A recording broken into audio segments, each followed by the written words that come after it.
नमस्कार. आता आपण जात आहोत 7व्या प्राणायामकडे. उद्गीत. उद्गीत म्हणजे उच्चारण करायचं आहे ओंकाराचं. आता ओंकारचं उच्चारण करताना जनरली आपण खूप जणांचा बघतो की मोठ्याने म्हणण्याकडे कल असतो. तर एक लक्ष द्या की तुमचा आवाज मोठा असणं गरजेचं नाही आहे. खूप मोठ्याने ओ करायची गरज नाही आहे, पण तुमचा तो ओंकाराचा उच्चारण दीर्घ होण्याचा अपेक्षित आहे.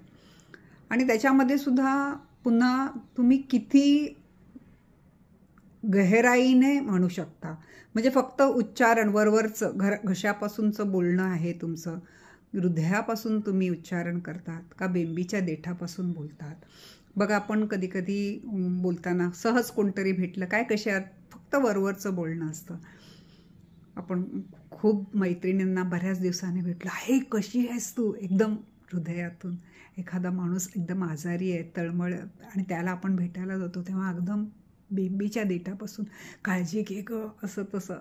तर बोलताना सुद्धा आपल्या कुठून आपली निघालेली आहे, आवाज कुठून निघालेला आहे. बोलणार घशातूनच, पण त्याची तीव्रता कुठून आहे ह्याच्यावर अवलंबून आहे.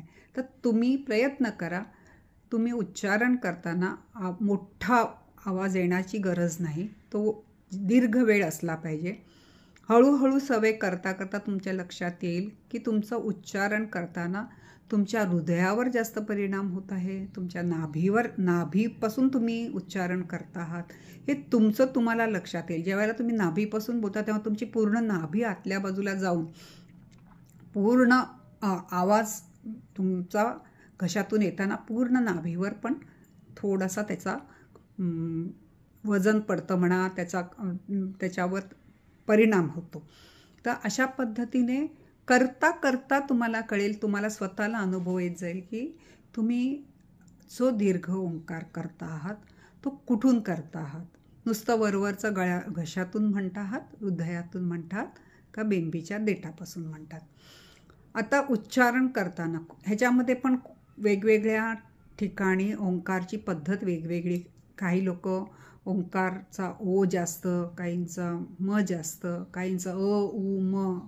तर स्वामीजी नेहमी त्यांचं, जर तुम्ही बघितलं असेल स्वामीजींच्या ओंकाराचं सिम्बॉल पण बघितलं तर ओ नंतर 3 आकडा असतो. म्हणजे ओंकार 3दा, ओ 3दा आणि म हलंत अर्धा, म अर्धा असतो.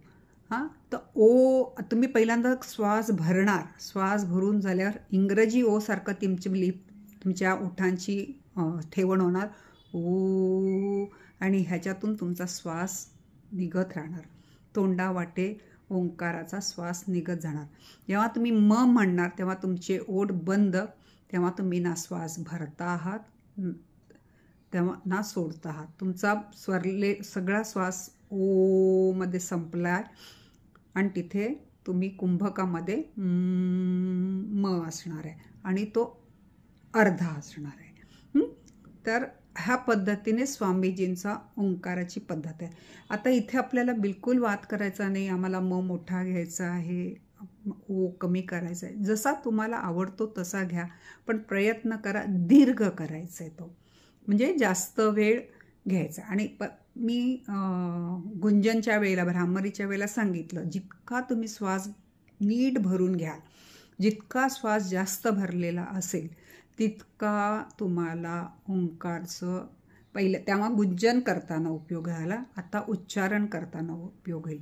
जितका तुम्ही श्वास नीट भरलेला असेल तितका ओ हा जो श्वास जाईल तुमचा, तो अतिशय दीर्घ पद्धतीने जाईल. त्याचं उच्चारण तुमचं हृदयापासून, नाभीपासून का फक्त घशापासून होतं आहे हे तुमचं तुम्ही हळूहळू प्रयत्नपूर्वक निरीक्षण करून ते पुढे घेऊन जायचं आहे आणि हळूहळू ती वेळ वाढवायची. तर आज मी एकदा करून दाखवते, म्हणजे 5 वेळा मी ओंकार करून दाखवते.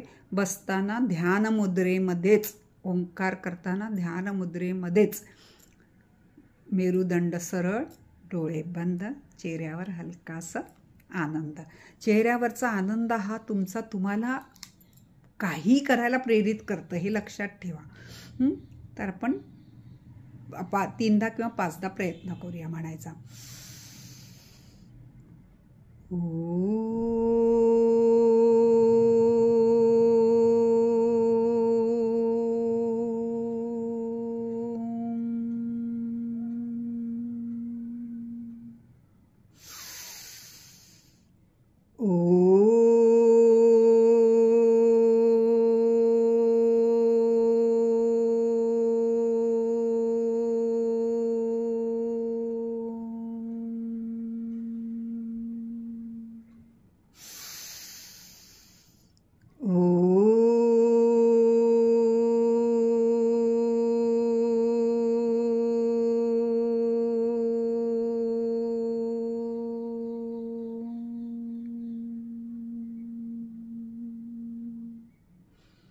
विश्राम विश्राम.